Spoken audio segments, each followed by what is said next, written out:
Mentality podcast, where we will discuss Packer news, roster decisions, and games. My name is Patrick Corrigan, and I am your host. I am also a Packer shareholder. You can find and follow me on Twitter at Packer Mentality. My podcasts are available on YouTube, Spotify, Google Podcasts, and Anchor. If you are watching me on YouTube, please help me out and hit the like and subscribe button below. It costs you nothing other than half a second of your time. I promise. So if you don't have the time to keep up with all the news, reports, or social media, or you just can't make any sense of them, please let me help you make some sense of the nonsense. I am here for you. Thank you for joining me. Speaking of social media and reports regarding the Packers, saw a post pop up this week, that was popular during the offseason, and that was that the Packers need to sign Odell Beckham Jr. While I am not completely against this idea, I think he's a very good wide receiver. Gained a lot of respect for him last season. It's not the right time to make this move. Reports continue to trickle out that he's not going to be ready to play until late in the season. And unless Odell himself is going to come out and say that he's going to be ready before then, I wouldn't adjust my time frame at all. And you're going to have some time to figure things out before then. And there may be some other teams that are willing to offer him a contract now, but I think most of those teams are terrible, and he won't be interested in playing for them. I think they're desperate, hoping to grab him before a contender does, and I just don't think he's going to jump on that. I expect him to be interested in the Packers, Bills, Rams, or there might be another team that emerges as a Super Bowl contender to compose the group that he's going to choose from. But I do expect all the teams he's interested in to be in the running to win the Super Bowl. The Packers should only make that move once they get an idea of how their current receivers are developing. And it's only week 2, people. There's going to be a lot of time, probably at least another 6 weeks before they have to make that decision. Let's get these guys up to speed. Let's let them develop with Aaron Rodgers and not have to worry, about someone else coming in and taking away their playing time. And he's only going to be a rental for the remainder of the season and the playoffs. So the Packers also are going to have to consider how much he's going to be able to contribute during that short window coming back from an injury. He's going to be learning a new system. He's got to get up to speed in, getting with Aaron Rodgers, getting comfortable with that relationship. He does come from a similar system last year. Rams, Sean McVay, similar system to the Packers, so a lot of the concepts are the same, but the terminology is different. And Aaron Rodgers is Aaron Rodgers, and he has expectations, which I'm sure Odell can work with and get on that page, but it does take some time. Another story that came up this week was Aaron Rodgers not having a whole lot to say about Amari Rodgers and his role on the offense after he didn't get any offensive snaps during the Vikings game. Now, Aaron basically just said that Amari's returning kicks, and that's the truth. But of course, some people made that out that Aaron was throwing shade at Amari, or but it's just the truth. That's Amari's returning kicks. I'm sure Amari is involved on the offense during the week, but he's a slot or a gadget receiver, and just about every receiver that got playing time last week also can play in the slot and got some snaps in the slot. And there's just not enough snaps to go around while they're getting Romeo Doubs and Christian Watson up to speed. So this week, it's Bears-Packers at Lambeau on Sunday Night Football. Everybody's going to be watching. Nationally televised game. This is a big game for the Packers for several reasons. First and foremost, it's the Bears. Obvious. Second, it's a rivalry game in prime time. But I think most importantly is that we don't want to start, well, obviously any season, but especially this season, we don't want to start 0-2 because next week we go to Tampa Bay. And that is going to be a very difficult place to play. It's going to be difficult to get out of there with a victory. And honestly, when I looked at the schedule before everything started, this was one of the losses I predicted for the Packers. Now the Bears are coming in with a new coaching staff and general manager after the previous regime pretty much squandered and gave away draft picks for guys that did not pan out. During the offseason, the new group came in, made the decision that they're going to rebuild. They traded Khalil Mack for draft picks, and they released some familiar names, guys that the Packers fans will remember from previous years, guys that made plays both offensively and defensively. They released Eddie Goldman, Danny Trevathan, and Tariq Cohen. They let wide receiver Allen Robinson just leave in free agency. So there's going to be a lot of new faces wearing Bears uniforms on Sunday night. And actually some familiar faces that are going to be wearing Bears uniforms on Sunday night that were in Green Bay last year. So what are the key matchups for the Packers against this Bears team? Offensive line. This group has to be much better this week. And the Bears' defensive line is not nearly as good as the Vikings. So just on that fact alone, should be an improvement.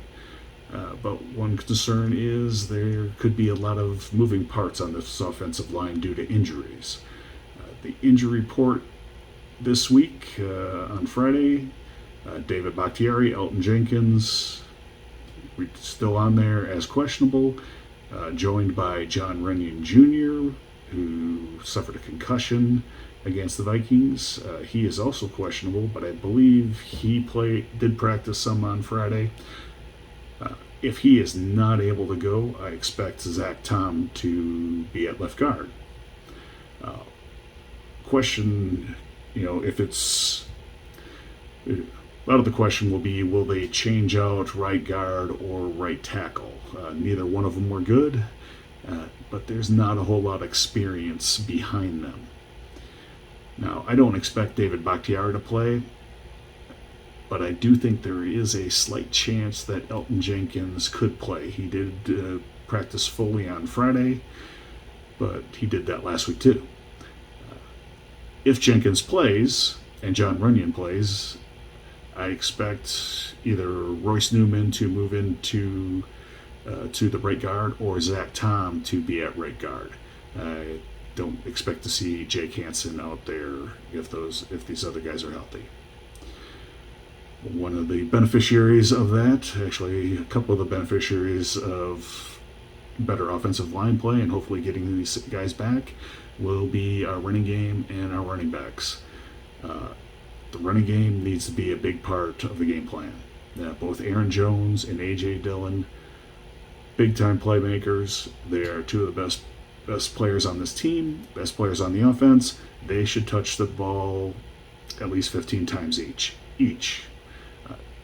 No excuses. When the Packers, I saw a stat the other day that when A.J. Dillon and Aaron Jones touch the ball at least 25 times, Packers win.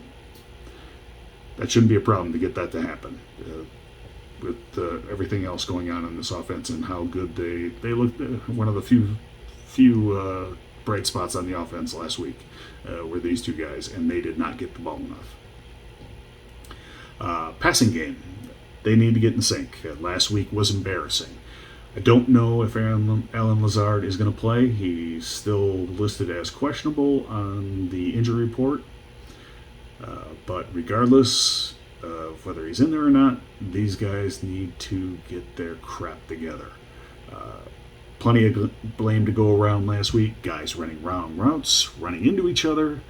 And even then, Aaron Rodgers got to get the ball out of his hands. He cannot continue to hold on to the ball. He had his safety net last year and previous years that he could hold on to the ball and just, find Davante Adams. You can't do that this year. You have to get the ball out. Now, he did miss guys that were open. No denying that. Part of the blame, part of the problem last week was him. Whether guys were running wrong routes or if they dropped the pass, he cannot afford, and this offense cannot afford to have him lose faith or just start ignoring guys.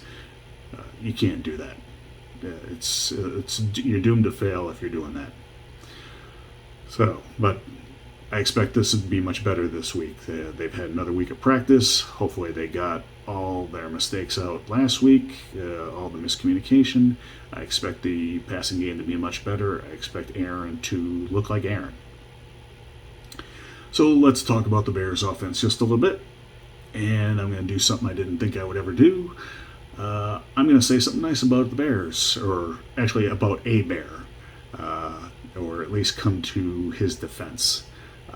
I think that the Bears have done a disservice and failed Justin Fields by not helping him enough with upgraded weapons and a few other things. It's great for the Packers, but I feel a little sorry for him.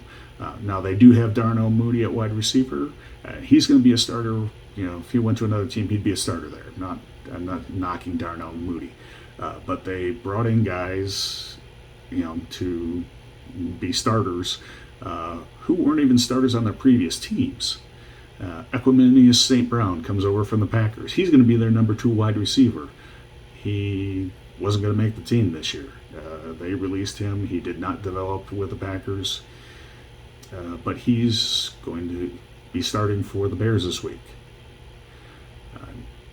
Honestly, the Bears don't have the best track record in developing quarterbacks, and the fact that they haven't done much to help Justin Fields, it's a shame. He's got talent, and as much as I dislike the Bears, it'd be a shame that another young quarterback is ruined because the organization stinks. On top of that, the Bears offensive line, it's really young. They have one offensive tackle. He's a rookie 5th-round pick, and the other is a second-year 5th-round pick. And we might see another familiar face out there on the offensive line, Lucas Patrick, who stepped in last year after injuries, did a great job playing center, played some guard for the Packers, loved him when he was here, did a fantastic job. Probably see him at guard or center for the Bears. Now, all that being said, I expect the pass rush to get after Justin Fields. Rashawn Gary, Preston Smith, Kenny Clark, Jarran Reed. I expect Devontae White to get more playing time. All these guys need to get after the quarterback, and they should be able to do so. And considering how much zone the Packers play and the speed of their linebackers, speed of their defense, it's a good thing if they're putting pressure on and Justin Fields escapes. Good thing they have that speed. They should be able to contain him if Justin Fields tries to run. So the Bears wide receivers do have some speed, but outside of Moody, it's not a very good or memorable group. I don't see anyone that worries me with our defensive backs.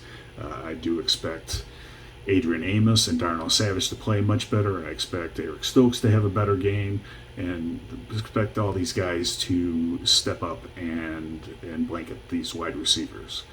They are nowhere near as good as the group Green Bay faced last week. There's no Justin Jefferson. Obviously, there's only maybe one or two guys that you can put in the same sentence as Justin Jefferson, but the rest of the Vikings wide receiver group is better than this group. Now, finally, I think a big advantage for the Packers this week that will make a difference is Lambeau Field. Crowd noise, familiar settings, getting the home crowd to harass the young Bears offensive line and the rest of the new faces on their offense should be a big benefit to the defense. Don't let them communicate, make things difficult. Should do nothing but help the defense. And by the same token, Not having the crowd noise this week should help Aaron Rodgers' young offensive line, new offensive linemen, young wide receivers. Should help them get their communication down and get on the same page. So what does that all mean? I do expect this to be a comfortable Packers win. I don't think it will be a blowout, but the Packers, if they play up to their expected level, should take care of the Bears pretty easily. So that's going to do it for our Packers-Bears preview. If you're going to be at the game, I envy you. You're lucky. I'm jealous. Have a great game. Have a great time. Get loud. Go Pack, go. And if you're not at the game, enjoy it with your family and friends. And please, one more time before we go, please remember to hit the like and subscribe button if you're on YouTube. And thank you again. Have a great Sunday, and we will talk to you next week.